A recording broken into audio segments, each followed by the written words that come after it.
নমস্কার, আমি গৌরাম গোবিন্দ বিশ্বাস, মেডিকেল টেকনোলজিস্ট। এখন আমি নিপা ভাইরাস নিয়ে আলোচনা করব। তো আমরা সর্বপ্রথমে নিপা ভাইরাস কি এটা জেনে নেব। নিপা ভাইরাস হলো এক ধরনের আরএনএ ভাইরাস যা প্যারামিক্সিকো ভিরিডি পরিবারের হেনিপাও ভাইরাস গণের অংশ। নিপাও একটি ভাইরাসজনিত রোগ যা বাদুড় থেকে মানুষে সংক্রমিত হয়। শীত মৌসুমে নিপাও রোগের প্রাদুর্ভাব ঘটে। বাদুড় ও রুগ্ন শূকর থেকে দূরে এবং অপরিশুদ্ধ খেজুর রস না পান করে এই রোগের সংক্রমণের হাত থেকে রক্ষা পাওয়া যায়।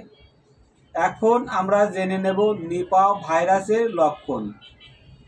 রোগের উপসর্গ সংক্রমণের 3 থেকে 14 দিনের মধ্যে হয়ে থাকে। প্রাথমিকভাবে জ্বর, মাথা ব্যথা, পেশিতে ব্যথা, বমি, গলা ব্যথা বা ইনফ্লুয়েঞ্জার মতো উপসর্গ দেখা যায়। এছাড়াও মাথা ঘোরা, তৃষ্ণা, বেহুশ হয়ে যাওয়া, অসংলগ্ন প্রলাপ এবং মস্তিষ্কের তীব্র সংক্রমণজনিত স্নায়বিক লক্ষণ দেখা যেতে পারে। কিছু কিছু লোক নিউমোনিয়া, তীব্র বুক যন্ত্রণা সহ তীব্র শ্বাসকষ্টের সম্মুখীন হতে পারে। এখন জেনে নেব নিপা ভাইরাসের সংক্রমণের মাধ্যম। নিপা ভাইরাস একটি জেনেটিক ভাইরাস যা প্রাণী থেকে মানুষে সংক্রমিত হয়ে থাকে।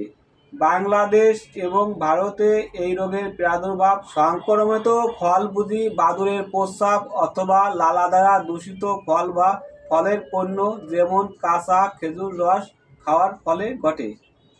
এখন জেনে নেব নিপা ভাইরাসের রোগ নির্ণয়। ক্লিনিক্যালি রোগী দেখে ধারণা করা যায়। ইউরিন, ব্লাড, সিএসএফ ফ্লুইড থেকে আরটি-পিসিআর করে আমরা ভাইরাস শনাক্ত করতে পারি। এছাড়াও টিস্যু কালচার দ্বারা ভাইরাসটিকে শনাক্ত করা যায়। রোগ থেকে মুক্তি ঘটার পর ইমিউনোগ্লোবুলিন জি ও ইমিউনোগ্লোবুলিন এম অ্যান্টিবডি শনাক্ত করে নিপা ভাইরাস সংক্রমণ নিশ্চিত করা যায়।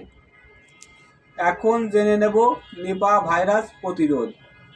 খেজুরের কাঁচা রস না খাওয়া, কোনো ধরনের আংশিক খাওয়া ফল না খাওয়া, ফলমূল পরিষ্কার পানি দিয়ে ভালোভাবে ধুয়ে খাওয়া, নিপাও রোগের লক্ষণ দেখা দিলে রোগীকে যত দ্রুত সম্ভব নিকটস্থ হাসপাতালে নিয়ে যাওয়া, আক্রান্ত রোগীর সংস্পর্শে আসার পর সাবান ও পানি দিয়ে 2 হাত ধুয়ে ফেলা। এখন জেনে নেব নিপা ভাইরাসের চিকিৎসা। বর্তমানে নিপাও ভাইরাস সংক্রমণের কোনো কার্যকরী চিকিৎসা নেই। সহায়ক চিকিৎসা দ্বারা এ রোগ উপশমের চেষ্টা করা হয়ে থাকে।